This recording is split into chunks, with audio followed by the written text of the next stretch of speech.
I was maybe out for a lot less time than I thought I was, which was really nice. I only missed one game for Leeds, and but I was gutted to miss the last camp with Wales.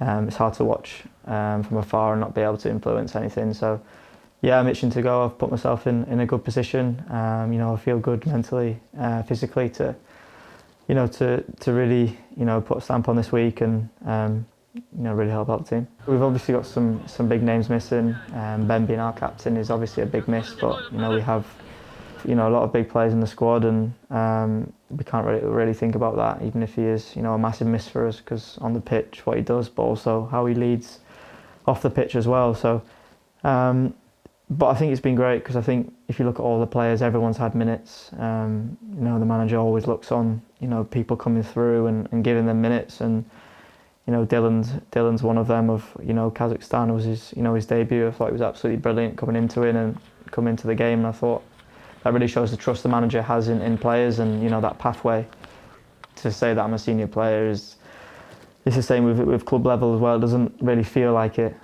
because I think you always have that young mind, and you still feel 20, 21 when you were coming through and just starting out. So especially for Wales as well, I look back of the last 8 years, and it's been an absolutely brilliant road, and the pride to play for Wales, and you just got to make the most of it every time you put that shirt on.